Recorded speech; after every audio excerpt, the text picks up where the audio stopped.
Dès que le confinement a été mis en place, les professeurs ont relevé un défi qui est celui de s'adapter très vite aux techniques numériques, et je dois reconnaître qu'ils l'ont fait de façon remarquable. Ils se sont engagés immédiatement dans ces nouveaux outils, et je dois leur rendre un hommage très appuyé. Le témoignage qui va être donné montre bien à quel point les outils numériques ont été au service de l'éducation, au service de l'enseignement, et je remercie Mme Martin pour tout le travail qu'elle a fait.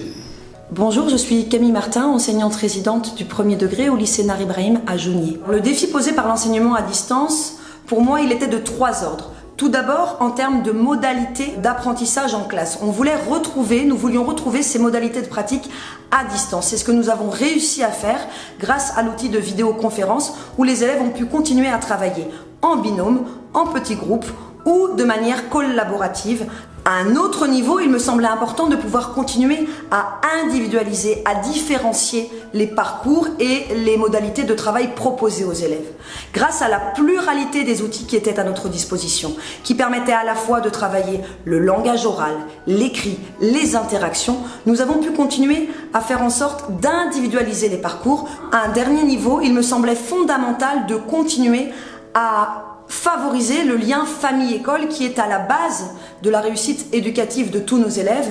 Pour engager mes élèves, j'ai mis en place un environnement numérique de travail sur lequel les élèves pouvaient collaborer, sur lequel je pouvais mettre à disposition des élèves plusieurs ressources de différents types, à la fois audio, vidéo, écrit, et les élèves pouvaient à leur tour partager sur cette plateforme différents supports. D'autre part, il me semblait important que la créativité reste au cœur de nos pratiques. C'est pourquoi les élèves ont continué à produire des capsules vidéo dans lesquelles ils décryptaient par exemple une expression française en arabe et en anglais. Capsules vidéo qu'ils ont eux-mêmes produites puis publiées en ligne sur un réseau de streaming vidéo. D'autre part, j'ai vraiment souhaité conserver la démarche de ludification. C'est pourquoi j'ai proposé à mes élèves différents escape games numériques qu'ils avaient à faire non pas au sein de l'espace classe, mais bien en ligne, en collaborant encore davantage.